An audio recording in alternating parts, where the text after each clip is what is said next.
देखो कितनी विलक्षण बात है। महाराष्ट्र के एक ब्राह्मण देवता भये, उनका नाम था भक्त पुंडरीक।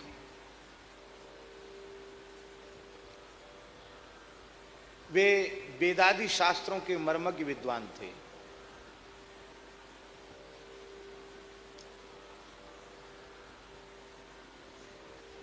बड़े विद्वान थे, ऐसे निरक्षर भट्टाचार्य नहीं थे, और बड़े कर्मकांडी ब्राह्मण थे। तीनों काल संध्या करने वाले, गायत्री आदि का जप करने वाले, पाठ पूजा करने वाले, सब काम करते थे। लेकिन वो अपनी पत्नी के भक्त थे। किसके भक्त थे? पत्नी भक्त थे, और बड़े उच्च कोटि के पत्नी भक्त थे, सामान्य कोटि के नहीं थे। उनके पिता माता वृद्ध थे, अकेली वह संतान थे। तो पिता माता ने कहा कि बेटा, भगवान के चरण कमलों से गंगा जी प्रकट भई हैं, हमारी एक ही इच्छा है कि हमने अब तक गंगा जी का दर्शन नहीं किया, हमें जीवन में एक बार तो गंगा स्नान करा दो। तो कहाँ ले चलें? बोले काशी ले चलो, काशी में विश्वनाथ जी का भी दर्शन हो जाएगा, गंगा स्नान हो जाएगा। काशी से फिर प्रयाग आ जाएंगे, प्रयाग में त्रिवेणी संगम में स्नान हो जाएगा, आप फिर अपने घर आ जाएंगे लौट के। आपने देखा कि भाई पिताजी बूढ़े हैं, माताजी बूढ़ी हैं, अब ये कह रहे हैं तो मान लो इनकी बात। इनकी पत्नी को पता चला ये जाएंगे, नाराज होगी, हमसे पूछा क्यों नहीं, मैं भी चलूंगी। चलो, बड़े सौभाग्य की बात है, हमको भी तुम्हारा वियोग सताएगा, चलोगी साथ में तो बहुत ही आनंद की बात, चलो तुम भी चलो। बोली मैं बहुत सुकुमारी हूं, इतनी लंबी यात्रा कैसे करूंगी, मेरे तो पांव में छाले पड़ जाएंगे, परेशान हो जाऊंगी। तो कैसे चलोगी देवी? मैं तुम्हारे कंधे पे चढ़ के चलूंगी। ऐसे भक्त थे। बोले कोई बात नहीं, थोड़ा चलना, जब तुम थक जाओ तो हम कंधे पे चढ़ा लेंगे, कंधे पे चलना। पिता माता बूढ़े पैदल चल रहे हैं और घरवाली कंधे पर बैठ के चल रही। पिता माता बोले कि बेटा, कैसे भक्त थे, सामान भी उन्हीं की पीठ पर बिचारों की, घरवाली ऊपर से चढ़ी कंधे पे। अब पिता माता बोले कि हमको पकड़ो नहीं तो हम गिर जाएंगे। बोले अब इतना तो संभव नहीं कि तुमको भी पकड़ के चलें। तो एक फंदा तो डाल दिया पिताजी के गले में कपड़े का, एक फंदा डाल दिया माताजी के गले में, और उसको जो है ना ऐसे लटका के ऐसे हाथ में यहाँ फंसा लिया जिसमें वो गिर नहीं पावे। ऐसी फांस नहीं लगाई कि वो कस के फांसी लग जाए, ऐसी फांस लगाई जो एक जैसी रहे। तो पिता माता के गले में फंदा डाल के घरवाली को कंधे पे बिठा के चल, आप पंढरपुर में जाइए, वहां ऐसी छवि लगी हुई है, घरवाली कंधे पर चढ़ी है और पिता माता के गले में फंदा पड़ा है। ऐसे घसीट के ले गए पिता माता को काशी, और काशी में जहां पंडा जी थे उनके घर में रुके।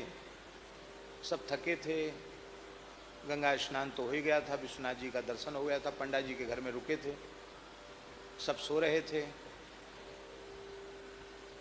पुंडरीक जी रात को उठे तो उन्होंने क्या देखा कि बड़े बड़े दिव्य पुरुष और बड़ी बड़ी दिव्य देवियां उस घर में सेवा कर रही हैं।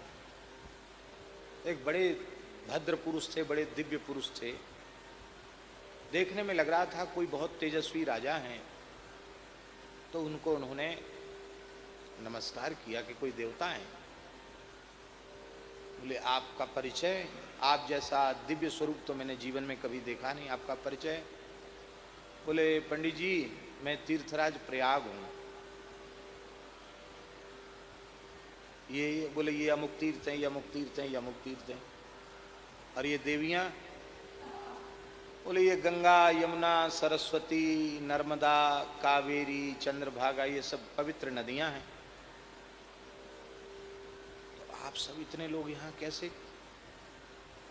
तो तीर्थराज प्रयाग बोले कि ये जो काशी के जो पंडा जी हैं, पुरोहित जी, ये अपने पिता माता की भगवत भाव से सेवा करते हैं, साक्षात लक्ष्मी नारायण का स्वरूप मान करके अपने पिता माता की सेवा करते हैं। तो इनकी पितृभक्ति से रीझ करके हम लोग इनके घर में सेवा करके निष्पाप होने आते हैं। इनके घर में सेवा मिल जाए तो हम भी पाप मुक्त हो जाएं, क्योंकि लोग पाप आकर हमें छोड़ते हैं।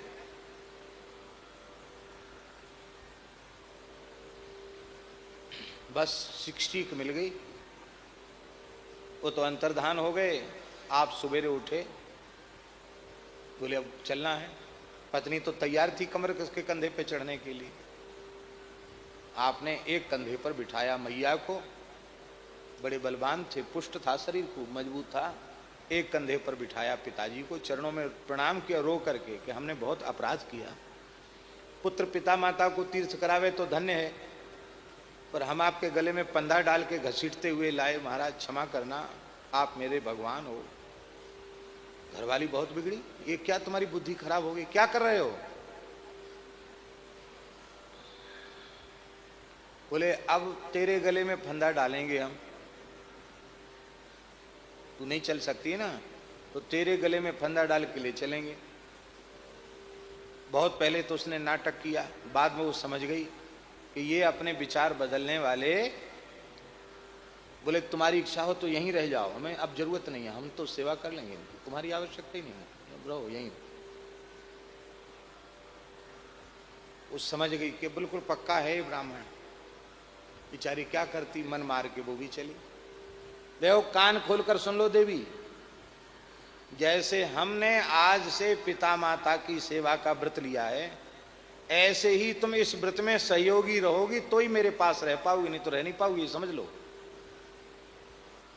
क्योंकि अब हमने बचा हुआ जीवन अपने पिता माता की सेवा में समर्पित कर दिया।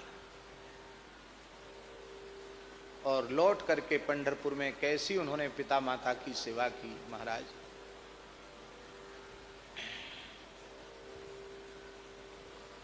पंढरपुर आ गए और आकर के प्रेम से अपने पिता माता की सेवा करें।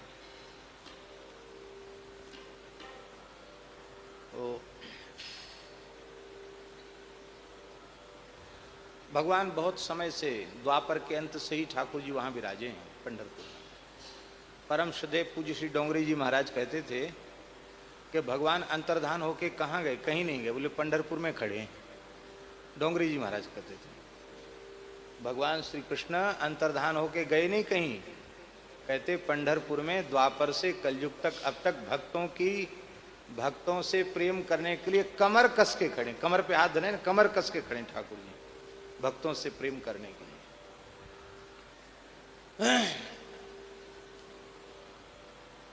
तो महाराज जी क्या हुआ कि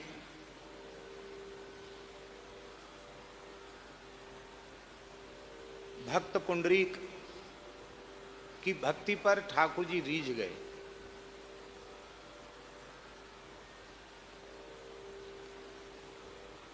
तो ठाकुर जी जाने लगे द्वारिका से। तो रुक्मिणी जी ने कहा कि जय जय, कहाँ प्रस्थान कर रहे हैं, कहाँ जा रहे हैं? ठाकुर जी बोले देखो रुक्मिणी जी, बुरा मत मानना, कोई कहीं जाता हो तो टोका, तो पूर्ण यात्रा थी हमारे, पूछने से बिगड़ गई यात्रा। बोले अब तो आप विराज गए हो, बताओ तो सही।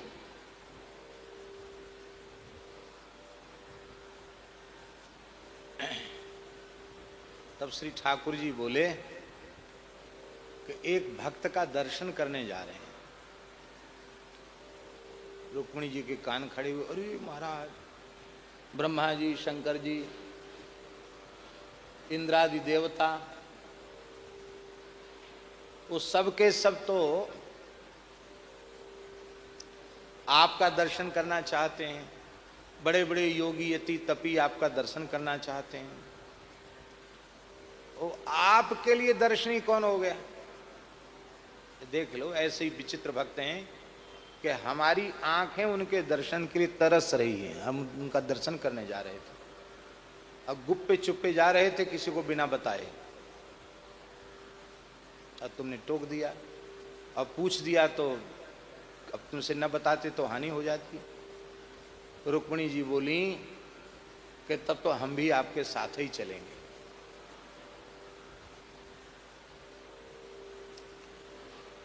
ठाकुर जी ने कहा इसलिए तो हम किसी को बताना नहीं चाहते थे कि सही बात कहेंगे तो कोई ना कोई पीछे भगत लग जाएगा, अब तुम पीछे लग गई। देखो हमारे भक्त बड़े विचित्र होते हैं, उनको पहचान पाना बड़ा कठिन है, उनका व्यवहार भी बड़ा अटपटा होता है। और तुम हो महालक्ष्मी, तुम्हारी कृपा जिसको थोड़ी सी प्राप्त हो जाती है उसकी ठसक, लक्ष्मीवान की ठकस ठसक बहुत होती है।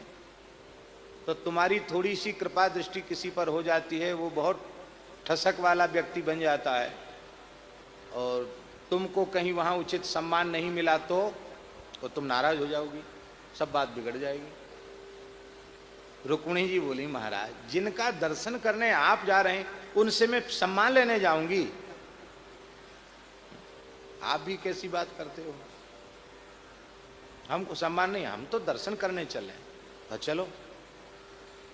रुक्मिणी जी ठाकुर जी दोनों चल करके पंढरपुर पधारे। उस समय श्री पुंडरीक जी अपने पिता माता को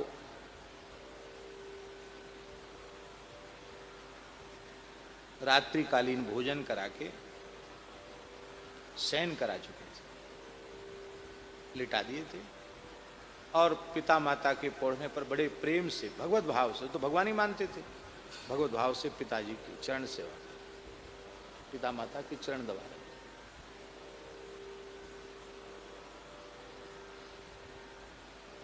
यहाँ आ जाओ, ये सब इसीलिए बिछा है कि लोग बैठे, यहाँ बैठते नहीं। जानते हो शास्त्र में लिखा है कि ब्राह्मण साधु बिना आसन के बैठ जाता है तो धरती सहन नहीं कर पाती है। हाँ, वो ब्राह्मण अपनी दरिद्रता वहाँ छोड़ के चला जाता है। भैया दरिद्रता खाई को छोड़ो, अभी लक्ष्मी जी की चर्चा चल रही है, आसन पर बैठो, इसलिए सबके लिए आसन बिछाया है। और वैसे भी खाली फर्श पर बैठने से शरीर को नुकसान होता है, आसन पर जरूर बैठना चाहिए। ब्राह्मण को कहीं आसन न मिले तो वज्रासन से बैठ जाए, पर खाली ऐसे न बैठे जमीन पर, ऐसा शास्त्र में स्मृतियों में लिखा। वज्रासन जानते हो? जानते हो वज्रासन? बताओ। ये है वज्रासन। ये वज्रासन से इसलिए बैठना चाहिए को पैर का आसन लग गया और मलद्वार का जो भाग है उसका भूमि से स्पर्श नहीं होना चाहिए। यह एक आसन का रहस्य है, सीधे धरती से स्पर्श नहीं होना चाहिए। नारायण, चलो बात हो गई। चरण सेवा कर रहे थे प्रेम से, श्री ठाकुर जी पधारे रुक्मिणी जी के साथ। उन्होंने देख लिया कि भगवान आए हैं, लेकिन वो उठे नहीं, पिता माता भगवान का सत्कार नहीं किया, प्रेम से सेवा ही करते रहे। तो रुक्मिणी जी को थोड़ी नाराजगी हुई। साक्षात द्वारकाधीश भगवान पधारे, वो एक कैसा विचित्र व्यक्ति, कहते हैं हम भगत जी के दर्शन करने चले, ऐसा विचित्र भगत, न राम राम न श्याम श्याम, न दंडोत न प्रणाम, न फूल न चंदन, कुछ नहीं, नमस्कार तक नहीं, कैसा विचित्र भक्त है। अरे कोई भी व्यक्ति कोई घर में पहुंचता है तो अतिथि को आसन तो दिया जाता, आसन भी नहीं दे रहा।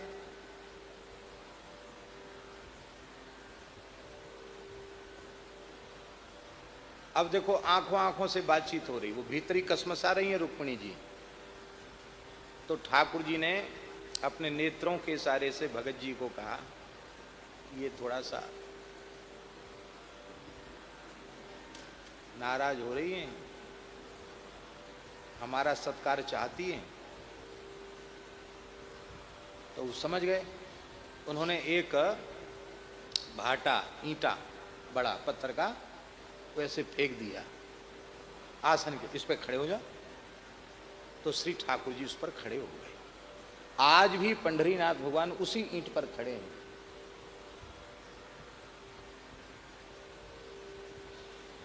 बाद में पिता माता सो गए, ठीक से निद्रा उनको हो गई, तब आप आए, साष्टांग प्रणाम किया।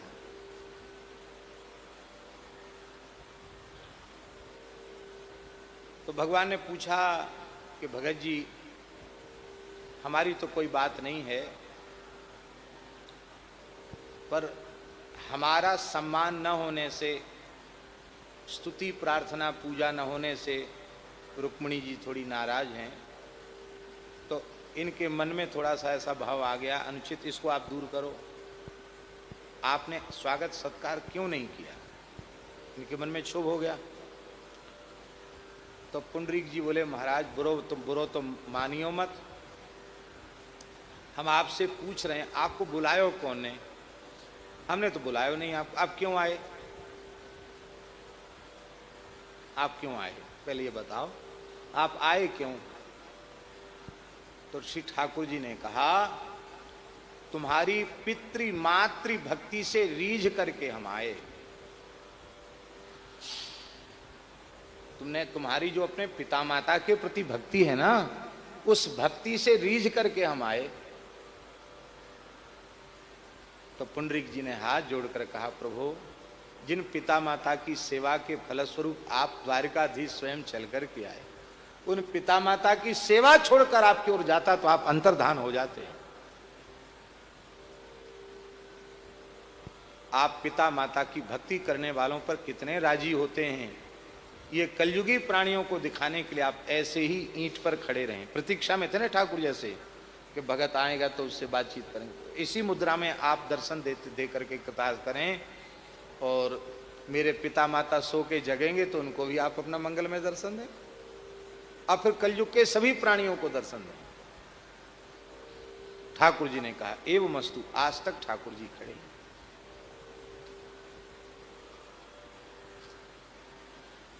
भगवत भाव से जहां आप बहुत अधिक भगवत भाव से आदर देने की क्रिया करेंगे, तो उसमें पूजा तो वो हो ही गई, उनको सुख पहुंचाया जा रहा है सेव्य को, इसलिए वो सेवा भी हो गई, और देह इंद्रिय आदि की क्रिया हो रही है, इसलिए वो काम भी हो गया। अब क्रिया एक जैसी है, समय वैसा ही लगा, समय उतना ही लगा, श्रम उतना ही हुआ, और एक तो बन गया काम, एक बन गई सेवा, और एक बन गई पूजा। तो अब आप बुद्धिमान हो, लाभ किस में है? पूजा में लाभ है। अरे 100 रुपया के भीतर 10 रुपया, 20 रुपया, 50 रुपया, 99 रुपया तक 100 रुपया के भीतर आ गया। परम श्रद्धे पूज्यपाद प्रातः स्मरणीय श्री रामेश्वर दास जी रामायणी जी महाराज, इनका परिचय हम अपने शब्दों में, अपनी वाणी में क्या दें? ये किस स्वरूप में थे और क्या थे, इसको तो भगवान ही जान सकते हैं। हमारे जैसे अल्पज्ञ जीव की सामर्थ्य नहीं है। पर जहां तक हमको संक्षिप्त जानकारी है वह इस प्रकार की है कि जौनपुर, ये वाराणसी के निकट ही है, अयोध्या वाराणसी के निकट ही जौनपुर जिला जौनपुर में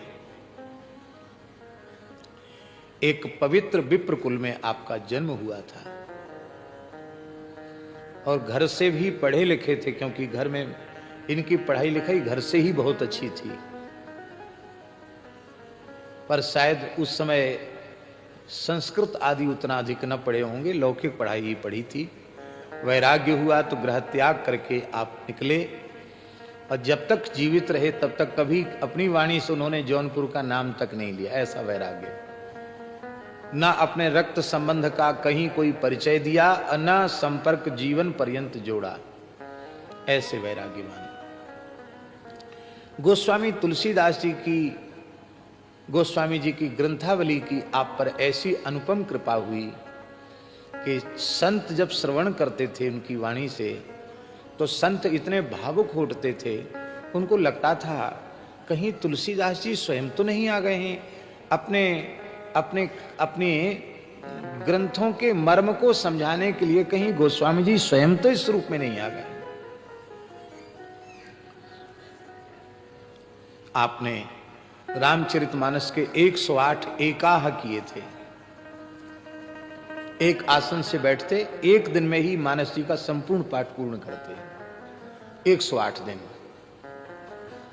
और 108 एकाह कोई निष्ठा से एक आसन से कर ले तो ये संतों का अनुभव है, ये प्रतिज्ञा पूर्वक कहा जा सकता है। सही ये बात कि विधि पूर्वक, नियम पूर्वक, निष्ठा पूर्वक 108 दिन में 108 पारायण मानस जी के कर ले, उसके सामने साक्षात श्री सीताराम जी प्रकट होकर दर्शन दे रहे।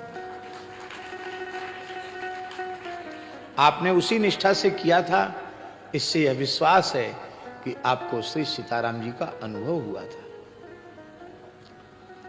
आप पहले कथा नहीं कहते थे। सर्वप्रथम चित्रकूट निवासी परम सिद्ध संत सद्गुरु श्री रणछोड़ दास जी महाराज ने आपसे आग्रह किया कि आप संतों को कथा सुनाएं। तब आपने एक आसन से 7.5 वर्ष तक अयोध्या श्री चित्रकूट में रघुवीर मंदिर में पूज्य श्री रणछोड़ दास जी महाराज की सन्निधि में राम कथा कही। वो तो कहीं कहीं चले भी जाते थे, बीच बीच में अधिक समय रामायण जी की कथा तक वो वहां रहे, पर बीच बीच में कहीं चले जाते थे। कुंभ आया तो बोले कुंभ में तो हमको जाना पड़ेगा, रामायण जी कैसे होगा, आप कुंभ में चलो। आपने कहा कि नहीं, हमने ग्रंथ आरंभ किया है तो हम यहीं पूर्ण करेंगे, तब कहीं जाने की सोचेंगे, और जाएंगे तो फिर लौट के आएंगे नहीं। नहीं गए, सब चले गए, आप नहीं गए। बड़े बड़े आग्रह आए रणछोड़ दास जी महाराज की तरफ से ही, बंबई चलो, वहां चलो, वहां चलो। आपने विनम्रता पूर्वक हाथ जोड़कर कह दिया कि शरीर की अत्यंत आवश्यकता अन्न वस्त्र होती है, और आपकी कृपा से हमको एक समय प्रेम से भिक्षा मिल जाती है, और शरीर भी नंगा उघारा नहीं है, कपड़ा भी है। तो अब हमें आवश्यकता क्या है बंबई कलकत्ता जाने की? इसलिए आप तो हमें आशीर्वाद दें कि हम ऐसे ही यहीं अपना नियम करते। कुंभ में भी नहीं गए रणछोड़ दास जी महाराज के कहने पर। लंबे समय तक चित्रकूट में निवास किया, इसलिए आपके नाम के पीछे चित्रकूटी यह शब्द लगा। जिस समय रामायण जी चित्रकूट में विराजते थे, उसी समय हमारे पूज्य गुरुदेव श्री भक्तमाली जी से उनकी घनिष्ठ मित्रता हो चुकी थी, प्रेम हो चुका था। महाराज जी के विशेष आग्रह पर वे वृंदावन आए। श्री सुदामा कुटी में उन्होंने अपना आसन लगाया, और सुदामा कुटी में ही ऐसे ही 7.5 वर्ष तक लगातार रामचरितमानस की कथा कही। 7.5 वर्ष में रामचरितमानस को आपने पूर्ण किया। श्री सुदामा दास जी महाराज सिद्ध संत थे, पूरे भारत में संत सेवा में नाम है उनका। और श्री सुदामा दास जी महाराज जब तक रामायण जी कथा कहते थे, सुदामा दास जी महाराज अपने हाथ में पंखा लेकर पंखा जलते थे।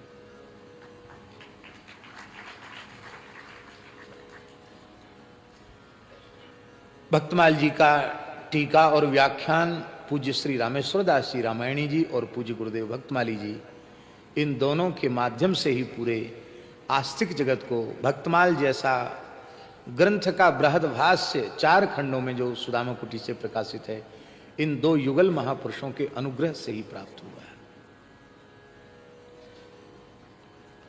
कथाएं आज भी होती हैं।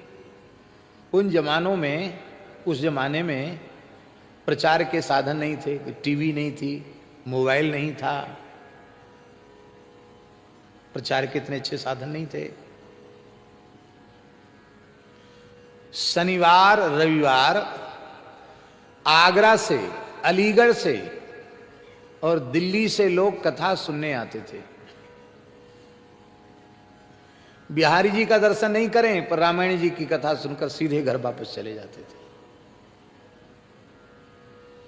वृंदावन के बड़े बड़े गोस्वामी वृंद, जिनकी मर्यादा बिना बुलाए कहीं जाते नहीं, कथा सुनने वाले जगह में फिर बैठने को जगह नहीं मिलेगी, इसलिए पहले आकर के बड़े बड़े आचार्य बैठ जाते थे। वृंदावन के बड़े बड़े वक्ता आकर के बैठते थे रामायण जी की कथा में। पूज्य गुरुदेव भक्तमाली जी कहते थे कि रामायण जी जब बोलते थे तो लगता था क्या गोस्वामी तुलसीदास जी स्वयं बोल रहे हैं क्या। यहां भी रहे तो समस्त प्रलोभनों से मुक्त रहे, विरक्त भाव से रहे, और जब मन किया तब उठ करके चल भी दिए। अज्ञातवास में तो जीवन में कई बार गए। मेधा इतनी तेज थी, विद्यार्थियों सुनो ध्यान से, बटुक ब्रह्मचारियों, छोटे छोटे बच्चे, इनको पता नहीं क्यों नहीं याद होता इतना, फिर भी याद करते हैं, अच्छी बात है। रामायण जी की तो काफी आयु हो चुकी थी। महाराज जी से बोले कि हमने व्याकरण नहीं पढ़ा है,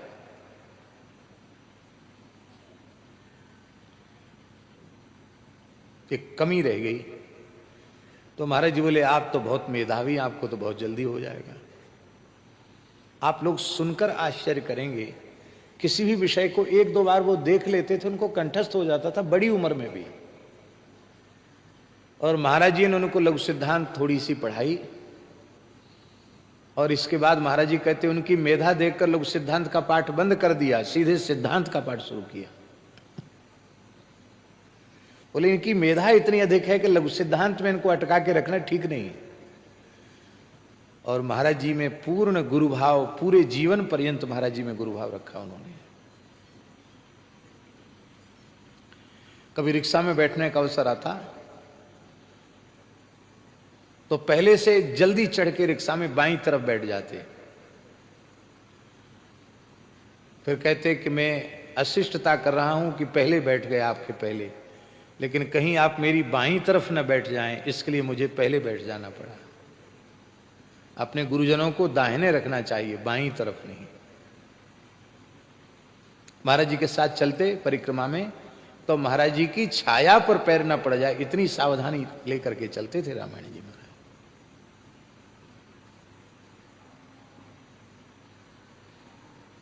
और जब महाराज जी का स्मृत ग्रंथ प्रकाशित हुआ तो मैंने महाराज रामायणी जी से कहा कि आप तो महाराज जी के अभिन्न हैं, आप महाराज जी की कोई एक संस्मरण लिखिए। उनका लेख भी है रामायणी जी का। रामायणी जी ने कहा कि शरद पूर्णिमा तो जीवन में पता नहीं कितनी आई, पर सुदामा कुटी में थे, शरद पूर्णिमा को बिहारी जी का दर्शन करके शयन आरती करा के आए। रात्रि को 11-12 बजे होती शयन आरती शरद पूर्णिमा वाले दिन। तो यहाँ देखा तो महाराज जी सुदामा कुटी की छत पर तुलसी के गमला और कुछ एकाध कुछ मोगरा और पुष्प की एकाध कोई गमले रख करके, अब बीच में सफ़ेद सफ़ेद कपड़ा बिछा के ठाकुर जी को विराजमान करके, गिरिराज जी, शालिग्राम जी, लड्डू गोपाल यही स्वरूप थे, उनको विराजमान चित्रपट उनको रख के महाराज जी बैठे थे। तो हमने कहा महाराज जी अभी इतनी रात को? बोले हाँ हाँ अब आप आए हैं ना, तब रात शुरू होगा अब। तो बोले क्या? कहते आप बैठिए, बीच में रास हो रहा है, दर्शन कीजिए और हम सुनेंगे और आप सुनाइए, पूरी रास पंचाध्यायी का पाठ कीजिए। तो कहते मैं पाठ करने लग गया, महाराज जी सुन रहे थे, मैं उच्चारण कर रहा था। अब पहले पहले तो हमारे मन में कि महाराज जी भी क्या क्या लीला करते हैं, 2-4 गमला रख लिए और सफ़ेद कपड़ा बिछा दिया, बोले रास हो रहा है। कहते जीवन में कितनी शरद पूर्णिमाएं आई, लेकिन जब बैठ करके हमने रास पंचाध्यायी का पारायण शुरू किया, सारा दृश्य तिरोहित हो गया और संपूर्ण रास प्रकाशित हो गया, प्रकट हो गया। तो समझ में आइए बाबा सरकार की कृपा।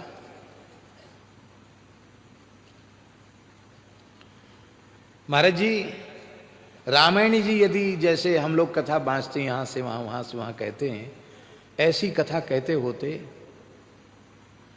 तो उनके जैसा रामचरितमानस का वक्ता पूरे भारतवर्ष में वही थे, दूसरा कोई नहीं था।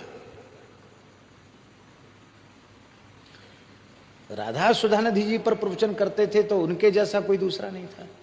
भागवत पर कोई विशेष गंभीर किसी रहस्य पर वक्तव्य देते थे, उनके जैसा कोई भागवत का मर्मज्ञ नहीं था। हमारे ऊपर उनकी बड़ी कृपा थी। हम उनसे पढ़े तो नहीं, पर उनकी कथा हमने अवश्य सुनी, तो हम गुरु भाव से उनका आदर करते हैं। हमारे महाराज जी उनको अपना मित्र मानते थे, वो महाराज जी को गुरु मानते थे, लेकिन इस नाते से हम उनको महाराज जी के स्वरूप में ही अनुभव करते हैं। उस जमाने में महाराज जी अमेरिका में उनको बुलाया बहुत आग्रह पूर्वक। श्री सुदामा दास जी महाराज भी तैयार थे कि हाँ चले जाएं, कोई बात नहीं। वो गए नहीं, कहीं नहीं। बोले हम दिल्ली नहीं जाते हैं, अमेरिका क्या जाएंगे। न तो लोकेशना थी, मान बड़ाई पद प्रतिष्ठा की कामना, ना ही वित्तेषणा थी, ना ही शिष्येषणा थी। एक भी विरक्त शिष्य नहीं बनाए अपने पूरे जीवन में। और एक बार हमसे बोले कि लोग कहते हैं कि साधुओं को भी निर्वंश नहीं मरना चाहिए, कोई न कोई एक तो विरक्त चेला होना चाहिए। तो बोले हमारा तो तुमको ही हम अपना मान लिए हैं, उसी से हमारा काम चल जाएगा। हंसते हंसते कहा था उन्होंने। तो उनकी वाणी से निकला कि तुमको मान लिया है तो हम तो मानते ही हैं, उन्होंने मान लिया तो दोनों तरफ से स्वीकृति हो गई। इसलिए हम उनका निरंतर स्मरण करते हैं, लेकिन समय समय पर कोई तिथि पर्व आता है तो उनका हम मंगलमय स्मरण करके उनके प्रति कृतज्ञता ज्ञापित करते हैं। संतों का, गुरुजनों का ऋण कभी चुक नहीं सकता, और ऋण चुकाने की बात सोचनी भी नहीं चाहिए। इनके तो सदा कर्जदार बनकर ही रहना चाहिए। आपने एक कुटिया बनाई थी गोवर्धन में, अपने मानसी गंगा पर, हाथी दरवाजा पर, श्री रामायणी कुटी। आग्रह पूर्वक उन्होंने वो हमको दिया है। हम मना कर देते। तो एक बार थोड़े रुष्ट होकर बोले तकिया कलाम बना रखा है, जो आ गया जो आ गया, और आज्ञा देते हैं तो फिर चतुराई दिखाते हो। स्वीकार क्यों नहीं करते हो? तो स्वीकार किया, उनकी आज्ञा से स्वीकार किया। बोले पर ये मेरा उत्तराधिकार नहीं है, ईंट पत्थर मेरा उत्तराधिकार नहीं है। तो बोले असली उत्तराधिकारी पीछे बनाऊंगा। तो एक बार मलुक पीठ पधारे और अपने हाथ से लिखी हुई संपूर्ण भक्तमाल मूल छप्पे कवित्व और अपने हाथ से लिखी हुई संपूर्ण विनय पत्रिका अपने करकमल से लिखी हुई, ये बोले ये मेरी संपत्ति है और ये निधि है, ये हम तुम्हें प्रदान करते हैं। आज भी हमारे पास सुरक्षित है। पूज्य श्री रमण रेती वाले महाराज जी ने उसकी सुंदर रजत की पेटिका बनवा दी। बोले ऐसे नहीं रखना इनको, इतने बड़े महापुरुष ने दिया है। तो वो तो अपने ढंग के उन्होंने बढ़िया से उसका एक रजत पेटिका बना करके उसमें उन्होंने प्रतिष्ठित किया है। भरत चरित्र में जो विशिष्ट भाव हैं हम उन्हीं के स्मरण करते हैं। जन्माष्टमी की तिथि पर वे मथुरा में ही थे, तनिक अस्वस्थ थे। 12 बजे, और आश्चर्य की बात है महाराज जी कृष्ण जन्मभूमि के क्षेत्र में ही थे, उसी मोहल्ले में थे। माने कृष्ण जन्मभूमि का मंदिर और बिल्कुल आप जिस भक्त के यहाँ रुके थे वो बिल्कुल पास में ही घर था। ठाकुर जी के घर में जन्म की आरती हो गई। इसके बाद आप बोले कि अब ठाकुर जी के जन्म की आरती हो गई, पंचामृत ले लिया है, अब हम चलते हैं। और आपने अपने देह का विसर्जन किया। आज की तिथि को ही संतों का जैसा संस्कार होता है उसी पद्धति से उनका अंतिम संस्कार हुआ। यमुना जी की प्राप्ति उनको हुई और आज उनका यह दिवस है। तो झरा भंडारा तो वृंदावन में हो चुका है रामायणी जी की स्मृति में। पिछली वर्ष पूरे वृंदावन के हरिहर, हरिहर माने षड्भेश, सन्यासी, वैष्णव, उदासीन, सभी संप्रदाय के संत सब ने आकर के प्रसाद पाया। इस बार मन में आया महाराज जी हमारे कि यहाँ गो तीर्थ में बैठे, गो माताओं का भंडारा होना चाहिए। तो मैंने विठल जी से कहा कि सब गायों को खूब हरा मिल जाए ऐसा बताओ। तो उन्होंने बताया कि इतना लगेगा। मैं कहा ठीक है। फिर मन में आया कि भाई गायों को तो हरा मिले और फिर साधु ब्राह्मणों को नहीं मिले, ये भी ठीक नहीं है। तो फिर हमने कहा कि दोनों ही होना चाहिए, संतों का ब्राह्मणों का भी। सेवा तो अपने करने लायक ही नहीं है, क्या सेवा कर सकते हैं। पर हमारे यहाँ तो साधुओं में दाल बन रही थी, उसमें 2 रुपया का रामरस गिर दिया तो उसी में भंडारा हो गया, ऐसा समझो। तो दाल में रामरस के जैसी सेवा है, कोई बड़ी सेवा नहीं है। आज उनका पावन दिवस है, उनका भगवत धाम प्रयाण का दिवस है। हम उनके चरणों में प्रणाम करते